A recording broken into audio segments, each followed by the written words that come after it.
Hello friends, and welcome back to my channel. Today I'm going to show you 3 sauce recipes, and then I'm going to show you a few different meals you can make using these sauces. Sauces are the best way to transform ordinary dishes into extraordinary dishes, from the sweet teriyaki sauces of Japan to the bold aromatic flavors of the sauces used in Indian curries.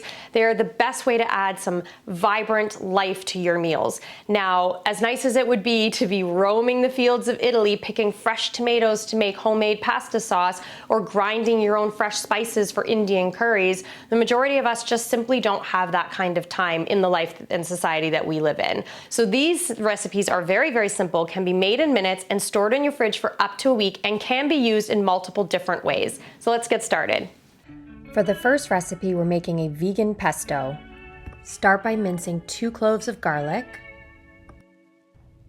And to a food processor, add 2 packed cups of fresh basil,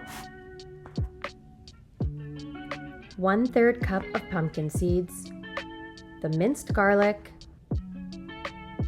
a tablespoon of nutritional yeast, and 1/4 cup of olive oil.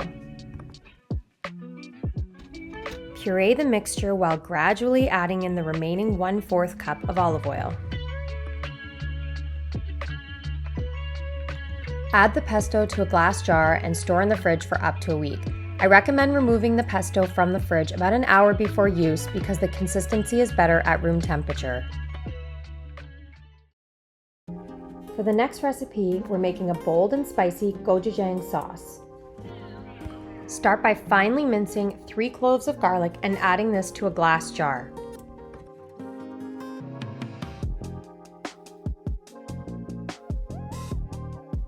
Next, add 2 tablespoons of ketchup, 3 tablespoons of the gochujang paste, 1 tablespoon of rice wine vinegar, tablespoon of brown sugar, 1 tablespoon of toasted sesame oil,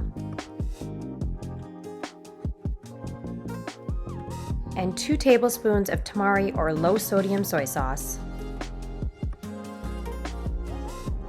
Mix all together and then store in the fridge for up to a week. For the next recipe, we're making a creamy jalapeno ranch sauce. To a glass jar, add 1/2 cup of plant-based yogurt, 1/2 teaspoon of onion powder, 1/2 teaspoon of garlic powder, 1/2 teaspoon of dried parsley, 1 teaspoon of dried dill, some salt, and 1 teaspoon of nutritional yeast.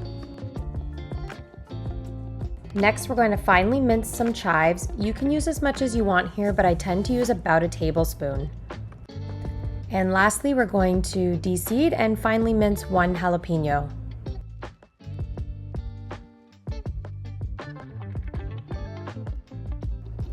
Add your chopped greens to your jar and mix well, and store in the fridge for up to a week.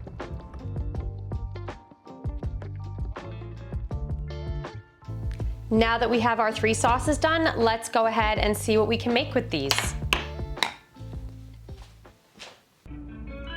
Our first meal is a nutrient-packed dish using our vegan pesto. Start by adding 1 cup of gnocchi to a pot of boiling water. First, you're going to cook the gnocchi according to package instructions, which usually tells you to just cook it until it floats, which mine is starting to now. If you wanted to go a step further, you could put a little bit of oil in a pan and pan fry it for just a minute so it gets a little bit crispy on the outside, but I'm gonna skip that step today and just go straight to adding my pesto. Drain the gnocchi and then add it back into the pot. Next, you're gonna add a generous amount of pesto to your gnocchi and you're gonna mix it up. To a large bowl, add 2 cups of broccoli, and then you're going to pour over about 1 to 2 tablespoons of olive oil. Give that a mix, and then you're going to add just a little bit of salt before spreading this out onto a lined baking dish. At this point, you could add more flavoring like paprika powder or garlic powder, but I really wanted the pesto to stand out in this dish. Now go ahead and serve up a generous amount of our vegan pesto gnocchi alongside some of that roasted broccoli, and then to top it off, I'm going to add some crispy cheesy butter beans and a little bit of that vegan parm that I showed you in a previous video.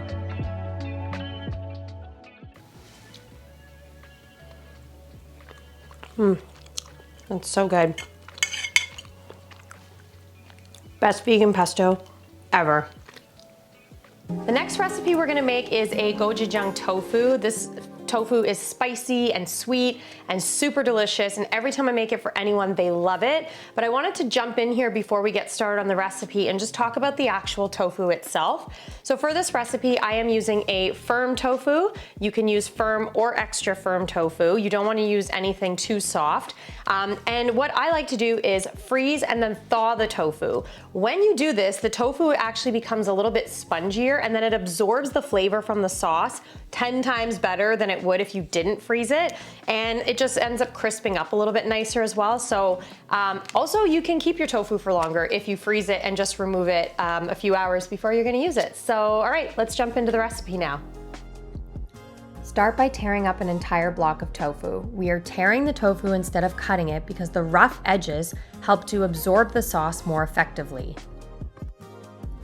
Next, we're going to drizzle over some olive oil, and we're going to give it a good mix until it's well coated. Then we're going to add a tablespoon of cornstarch, and we're going to mix that as well. Add the tofu to a lined baking dish, and using your spatula, spread the tofu out. Next, we're going to bake this until it is lightly golden brown.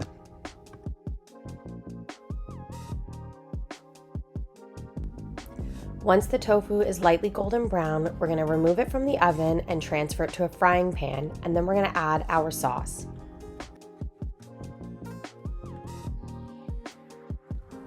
My favorite way to serve this tofu is with edamame and rice, and then I like to sprinkle a little bit of green onion and some sesame seeds on top for some added crunch.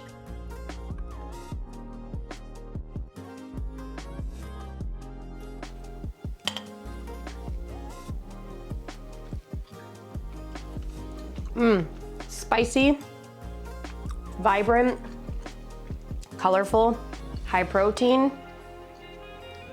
So good. For our final recipe, we are making a vegan burrito using our jalapeno ranch sauce.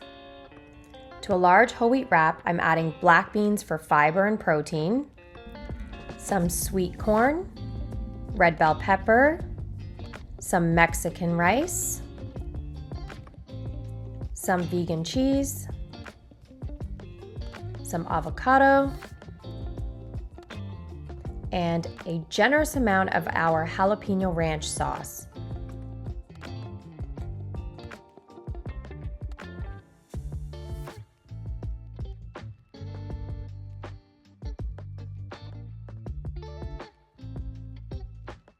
We're going to transfer our burrito to a frying pan over medium heat, and we're going to cook it on each side for just a few minutes, just until it's nice and crispy.